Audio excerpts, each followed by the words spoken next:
ये मुझे 2x4 के मिल गए हैं कुछ लंबर वहाँ पर, और अब इनको थोड़ा सा साफ सूफ करना पड़ेगा। ये तो बहुत पुराना लकड़ी है, इसे मैंने फेंका नहीं था। ये 1930 की लकड़ी है और ये 1930 का घर था ये वाला, जिसे मैंने रेनोवेट किया है, तो उसमें से ये निकले। ये देख रहे हैं, ये आप पुराने ज़माने में इस तरह के ना बिजली के जो वो वायरिंग होती थी वो इसके बीच में से फंसा के गुजारते थे, तो ये इसके साथ अभी भी लगे हुए हैं। इसीलिए मैंने इसको छोड़ा था कि कल को मैं इसके साथ कुछ बनाऊंगी। आज वो दिन आ गया। लंबर कट कर लिया मैंने साइज पे 10 पीसेस 4 फुट के। मेरे पास तो ये स्क्रैप लंबर पड़ा था, मैंने वही यूज़ किया, वरना 8 फुट के अगर मैं 5 लंबर लेकर आऊँगी उससे 10 4-4 फुट के पीसेस निकल आएंगे। उनमें से 6 को मैंने 30 डिग्री एंगल पे कट करना है।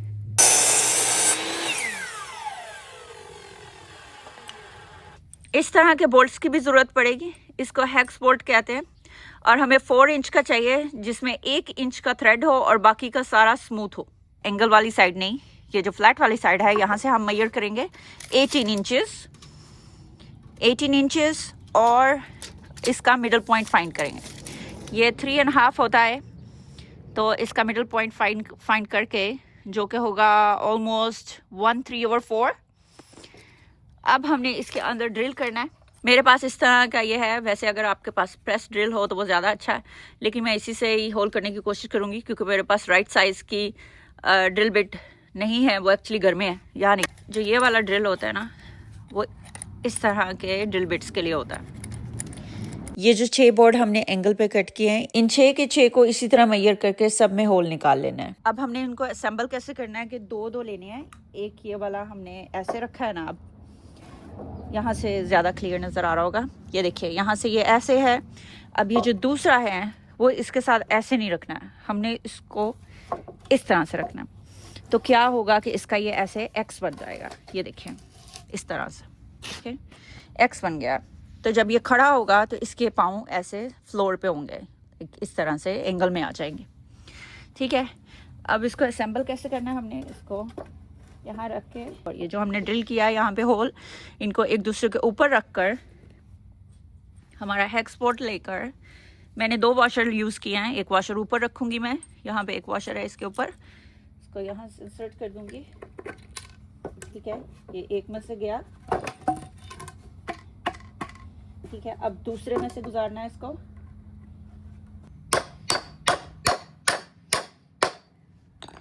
ये दोनों में से गुजर गया। अब ये और बिल्कुल हिल भी नहीं रहा है, हिलाऊंगी लूज हो जाएगा, ओके। इस तरफ से अब मैं एक और वॉशर रखूंगी इसके ऊपर लाइक दिस, और ये इसका बोल्ट है, हम इसको इसके ऊपर लगा देंगे, ओके सही। अब बाकी दोनों को भी इसी तरह से असेंबल कर देना है। अब हमारे पास 4 यहाँ 4 फीट के लंबर बाकी पड़े हैं, और ये जो हमने असेंबल किए हैं इनको इस तरह से एक दूसरे से थोड़े फासले पे रख देना है। इनकी अलाइनमेंट देखें कि जो दरमियान वाला है ना उसकी चोंच, ये जो दरमियान वाला है ना इसकी चोंच ऊपर है, ठीक है। अगला भी इसी तरह होगा, उसकी चोंच ऊपर, और इसकी कोने वाले की, इस कॉर्नर वाले की ऊपर।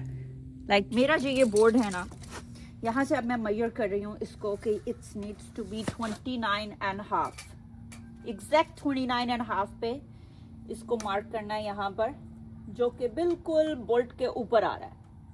और इन तीनों को इसी तरह से निशान लगा लेना है। हम इसके ऊपर रखेंगे उस लाइन के बिल्कुल साथ, लाइक दिस। देखिए नेल्स में यूज कर रही है 2.5 इंचेस वुड स्क्रूज। यहाँ पे हमें एहतियात की जरूरत है कि हमने किस वाले बोर्ड में नेल इन करना है इसको, बाहर वाले से या अंदर वाले से। बिल्कुल लाइन के ऊपर रख के इसको स्क्रू करना है हमने।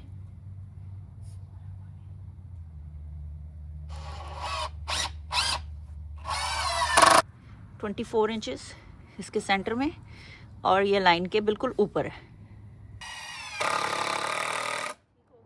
इसको उठा के सीधा कर देंगे किसी ऐसी जगह पे जो सीधी हो। मैंने इसको यहाँ पे इस तरह से खड़ा कर लिया ताकि हमें पता चले कि ये खुल के कैसे होगा। इस तरह से खुल जाएगा।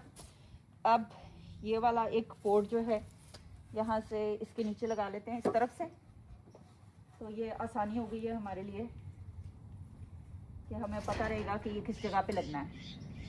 ठीक है, अब मैं इसको नेल लगा लेती हूँ फटाफट से।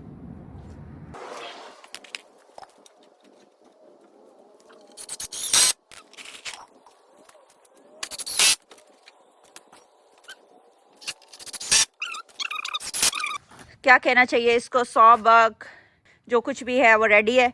लेकिन मैं क्या करूँगी कि मैं एक एक बोर्ड और लगाऊंगी इसके नीचे, जो कि मैंने संभाल रखे हैं ये वाले, और मैंने ये भी उतारे नहीं है क्योंकि मैं चाहती हूँ कि ये ऐसे ही रहे और ये याद रहे इस घर की, इसको थोड़ी ज़्यादा सपोर्ट मिल जाएगी।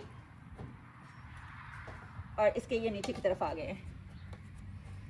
इसको की लगा देते हैं दो और।